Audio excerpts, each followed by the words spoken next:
Fellas, welcome back to the channel. Today, we are going to be running up a question and answer, which has come off my coaching Instagram page.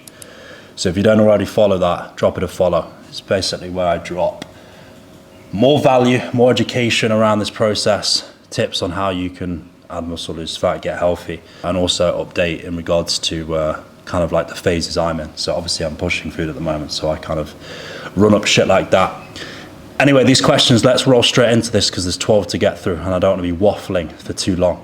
So I've kind of categorized these a little bit because they kind of, they fit into different types of questions. So the first lot of questions is in regards to Bali. So it is, why did you choose Bali specifically? So as I've answered on previous videos, as I've discussed on previous videos, it is super difficult to preserve your health when you are gunning down a muscle gain goal in a poor light environment. And because I'm from the UK, it's difficult because you've got to pound a lot of food, and when you don't get a lot of sunshine, it's hard to maintain your health. So the reason why I came to Bali was because it's super close to the equator, and as a result, you get a lot of sun pretty much year round, and subsequently I can, as I said, preserve my health well as I navigate body composition specific goals that I'm gunning down in life at the moment.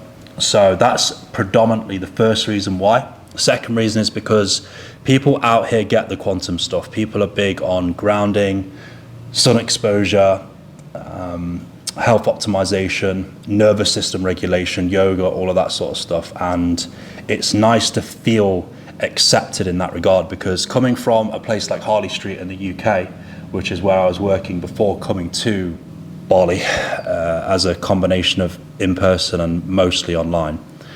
Myself and Rick, who's my previous business partner, we felt like the black sheep of Harley Street, talking about all this quantum stuff. People are just kind of like seeing it as a little bit quacky almost. So it's nice to come to Bali and just feel accepted in that regard. In addition to that, the vibe in Bali is just unmatched. I've not traveled to obviously every country, but relative to the countries I have been to, Bali is just levels from a vibe perspective.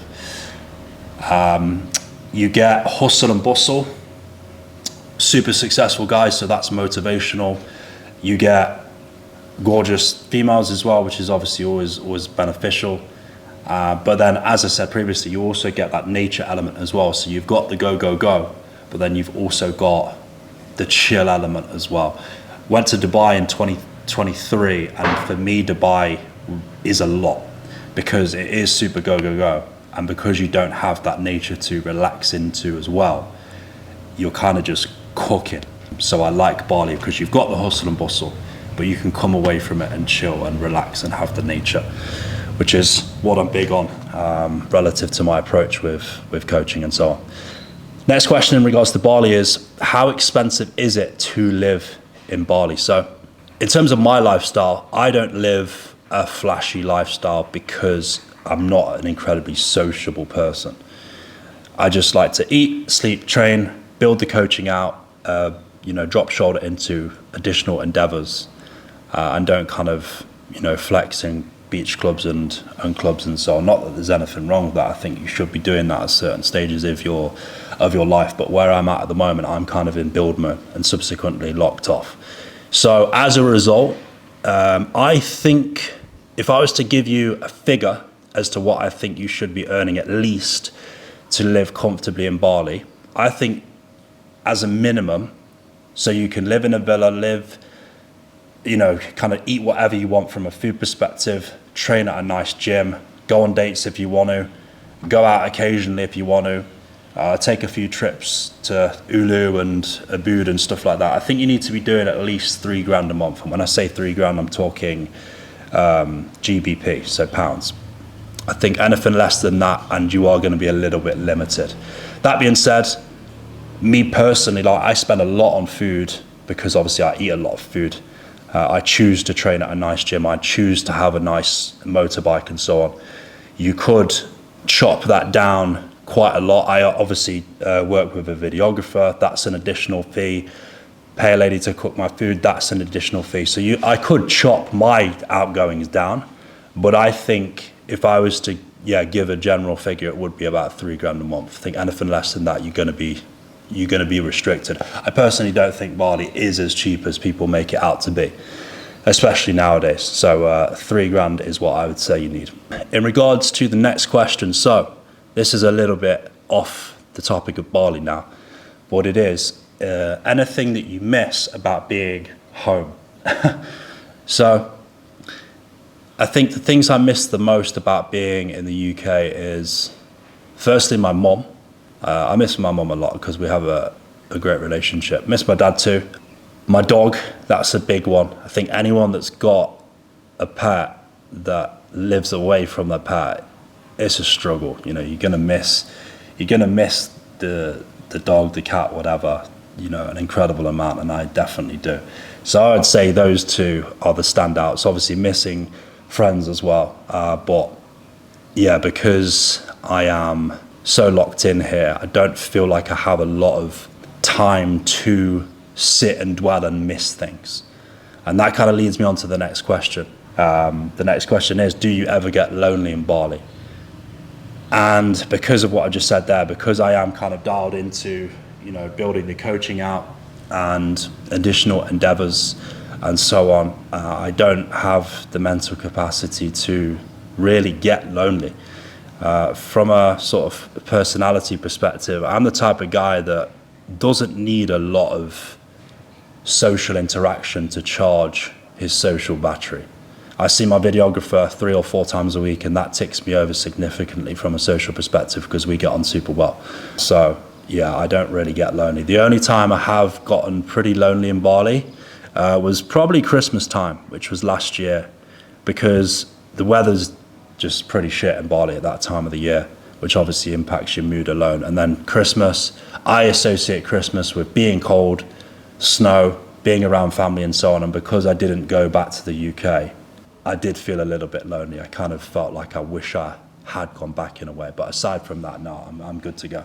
Okay, next question is, what country do you imagine yourself settling down in?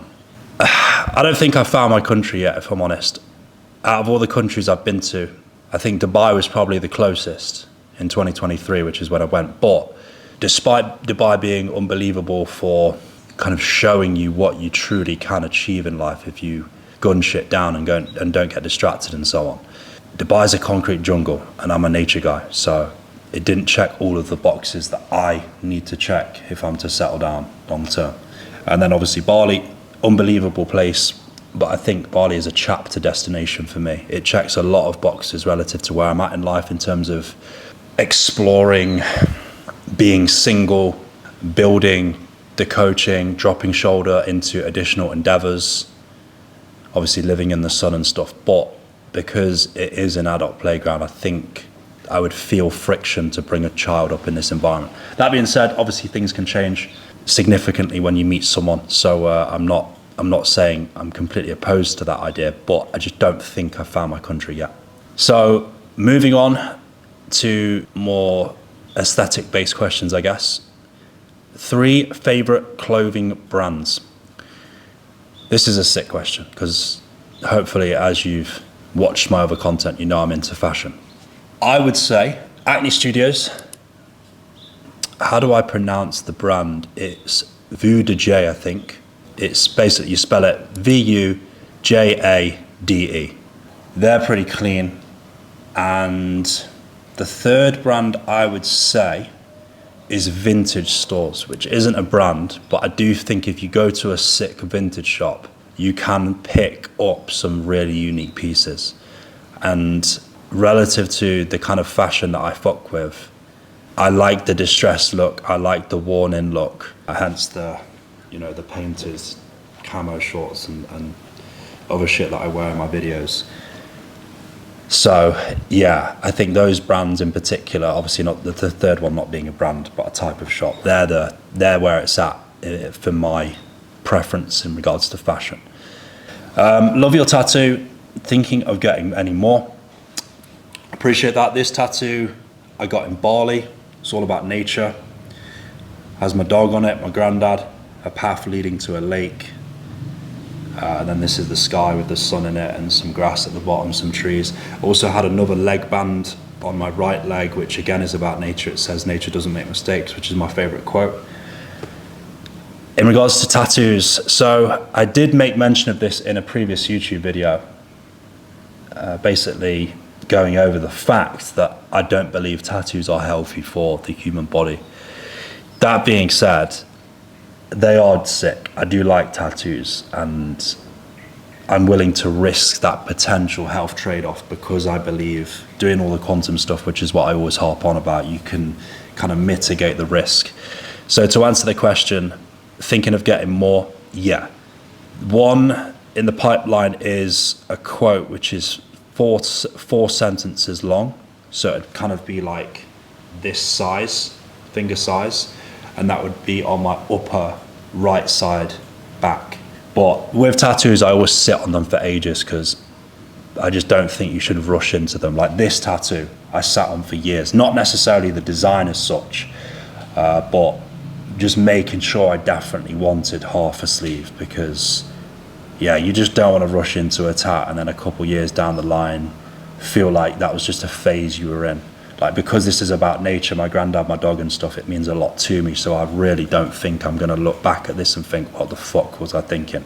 Same with the one on my leg. Which again is why I like to try and get tattoos that mean things. That quote that would go up here, again, means things. So, yeah, that's what's on the menu, but we'll see. Give it a couple more months to think about it and then I'll make the decision. Now, in regards to training type questions, do you do cardio? And if so, how often? I was probably asked this because on my coaching Instagram page, I tend to only document my weight training sessions because when I see my videographer, we're only in the gym for a weight training session as opposed to rest day, because I'll do my weight training sessions with him at a gym called Raw Gym, and then I will do my rest day sessions at Nirvana, which is a sick gym, but unfortunately you can't use a videographer in Nirvana. So I end up just not filming my cardio sessions. So yes, I do cardio. I do 2 cardio sessions a week. I will do a list-based session, so I'll do 45 minutes to an hour on a static bike or a treadmill. That being said, I tend to do it outside. Well, I have as of late because the weather's been picking up, so I'll do it on the beach instead and just get a heavy walk on. Because I try to get heart rate around 130 beats per minute, which is difficult for a walk, but when you're on sand, because it's difficult from a friction perspective, you can get that heart rate higher. So I'll do that once a week, and then I'll also do a farmer walk based session as well, which I kind of see as HIIT, because I'll rest for a short period of time between the 50 meters there and back. So yes, I do cardio, and that's what I do at the moment. Not a lot, because obviously relative to the phase I'm in, I'm trying to accumulate new muscle, so I don't need to do a lot of expenditure because that would just be eating into my caloric balance. Okay, so next question is, given the fact that you've used steroids before, how would you go about it if you were to do it again? So, for those of you that don't know, I used steroids for 3.5 years on and off, back in 2017 to midway through 2020. The reason why I chose to use steroids is because I wanted to be a professional bodybuilder back in those days. And when I say professional bodybuilder, I'm talking more so like classic physique as opposed to an open class bodybuilder. So relative to that, I don't regret using anabolics because they very much served the goal that I was gunning down. And the way in which I approached anabolics was pretty decent. I would have used a little bit less off the bat because I went in at 500 milligrams a week of testosterone. I would have started on just 1 mil at 250 because I don't think you need to start on that higher dose of testosterone. But all of the other cycles that I did weren't extravagant because, you know, I'm a very health conscious individual, so I didn't pound gear. How would I go about it if I was to do it again? I'm going to kind of change the question a little bit because that's a different question to answer if I was to go about the bodybuilding pursuit again. I'm going to consider my current mindset of I wouldn't have gone down the bodybuilding rabbit hole. And the reason why I exited that bodybuilding rabbit hole is because I saw what a chemical warfare it is if you want to be a professional bodybuilder, be it classic, physique, and certainly obviously open. So for me now, given the fact that I'm a coach and I do financially gain from my physique, I would have gone about it as follows. So I'd have started on 1 mil of testosterone a week, 250 milligrams. I'd have then come off, recovered naturally, seen to what extent I could have recovered naturally, tested my bloods, ensured health was on point, seen what effect that testosterone had on my bloods, and I would have ran bloods before taking the 1 mil of testosterone a week. I'd have ran the 1 mil of testosterone for say 16 to 20 weeks. I'd have come off for 6 months, recover naturally sufficiently, assess blood as I've just said, and then go again. I would then go in at 375, run that for a period of time, potentially 16 to 20 weeks again. I would then probably come down to a cruise dose at say 125, 150 milligrams a week, see where health's at during that phase, and then I would go into probably 375 testosterone and add GH in. And then an additional one, I might go to 500 testosterone, as in 500 milligrams of testosterone a week, and GH as well. But that's the highest I would go. The reason why I would do that is because using bioidentical hormones such as testosterone and GH is a lot healthier to do than using anabolic steroids. Steroids are derivatives of testosterone, and because they aren't made within the body, that's what causes them to fuck your health up, because it's basically a foreign signal to the body. So I would never use steroids again if I was to go back down. Sorry, if I could go back in time, so to speak. My view on steroids as a whole and using drugs to enhance a physique when I'm talking to clients is, again, you should only use bioidentical hormones, testosterone and or GH. So none of my clients use steroids. A couple of my clients will use testosterone, or they'll use GH. I've only got one on both. And yeah, that's just my view on it. I think steroids is a very rocky road, and when I personally used them, there was a lot of health mitigation involved. It's a constant risk management game, and it's fucking messy. Like, I had some terrible blood work when I was using certain compounds like Tren, for example, which I fortunately didn't use at high dosage. But yeah, it's a messy game. So I wouldn't use them again, and I don't advise anyone to use them unless you have the genetics to do well as a bodybuilder. So apologies, that was a long one, but I think it's important to cover that topic. Anyway, moving on. So these next 3 questions are kind of more red pill based. So let's run these bad boys up. So what is, in your opinion, the ideal body count for a 30-year-old male? As I've said at the start of this video, so all these questions have come from my coaching Instagram page, so guys that follow me, which I like to see, because all of these questions, I've left out a few just because they kind of don't check the box or don't make sense.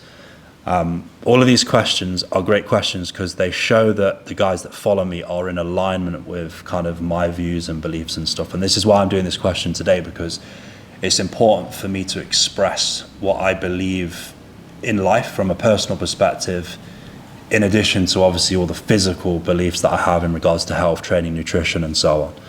I want you guys that watch my shit to know me personally and the views that I have on shit outside of the gym, outside of nutrition, outside of health.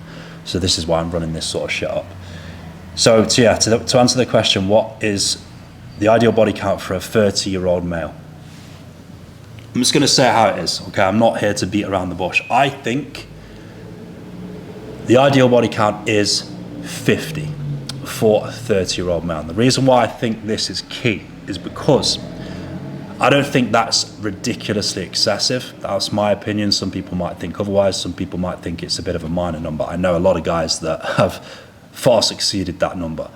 But I think 50 is the sweet spot because it gives you a substantial amount of experience with different types of women from different backgrounds, personalities, energies, vibrations, all of that sort of stuff. But I don't think it's a ridiculous number where it's significantly detracting from your main purpose as a guy, which is gunning down your life purpose. I think if you're kind of edging towards like the 3-figure mark and beyond, I think that's when it can become a distraction, and it's where you're kind of chasing and filling voids as opposed to strategically pursuing women to gain experience. So I think 50 is the ideal body count. I'd be interested to hear what your thoughts are. So if you think that is a crazy number or not enough, whatever, let me know in the comments, because I'd love to have a back and forth in regards to that topic. Next question on the topic of women is, do you think women hold us back from achieving goals?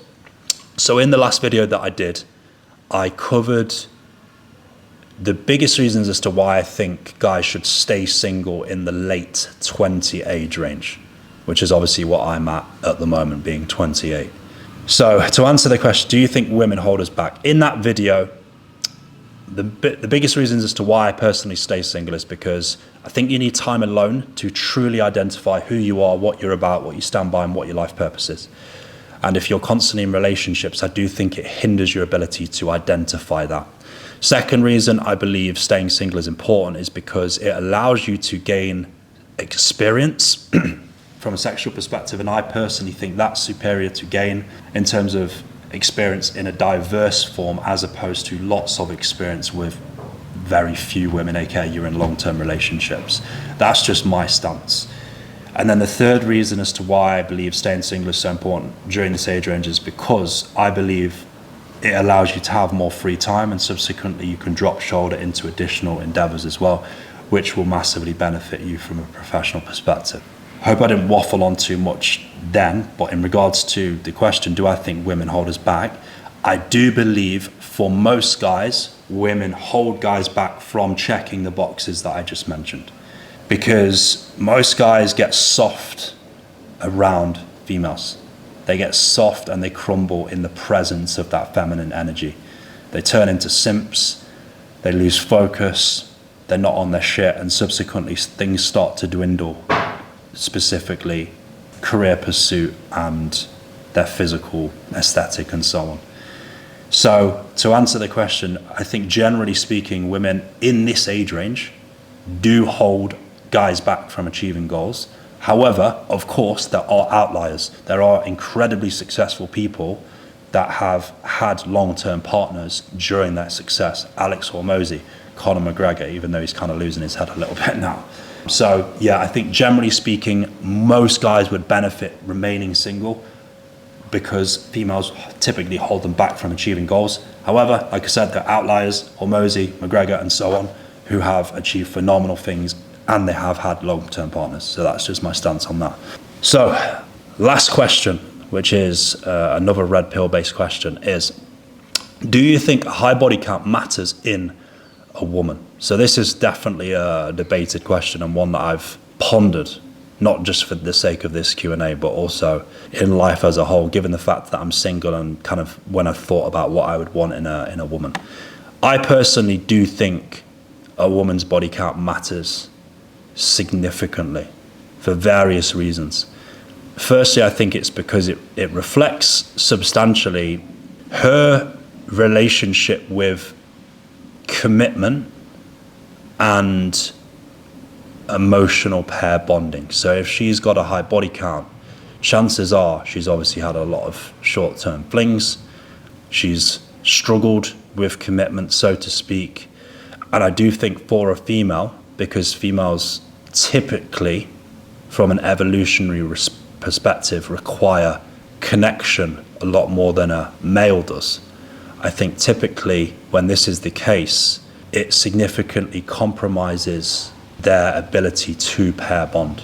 And I think this can be pretty detrimental to the success of a relationship. So I do think it matters for that reason. People might think, yeah, but why can guys get about and women can't? I think because of what I just said, from an evolutionary perspective, females require connection a lot more than guys do. I think from a sexual perspective, it's a lot more about selection as opposed to connection for guys. Because we're not as emotionally involved as a gender, I think we can sort of dip in and out of things and it not affect us psychologically anywhere near as much as it would when compared to if a female did that. So yeah, I do think it matters. And I personally, when I do come to actively seek a long-term relationship, would certainly want to be with a female that has a small body count? And to answer that question, what I believe to be a small body count, if I'm getting in a relationship in the next couple of years, so I'm sort of in and around the age of 30, I typically date younger, so I might be, obviously you can never plan these things, but say if I was with like a 27-year-old or 26-year-old, I personally think in an ideal situation, she would have less than 10 bodies.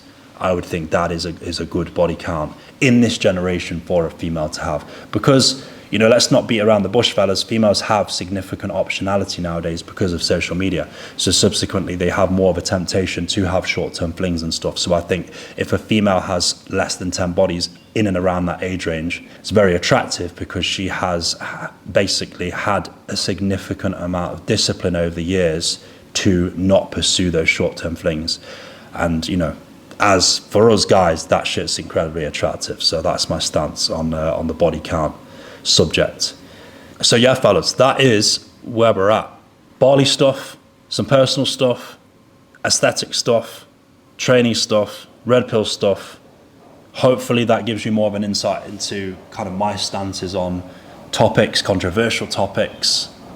If this goes down well, I will run up another one in the future. So where are we at now? This will be episode 11 of the Dialed In series. So a few more to come, which should be decent ones, and then we'll wrap the series. So fellas, hope you enjoyed the video. I will speak to you very soon, and I will see you in the next video.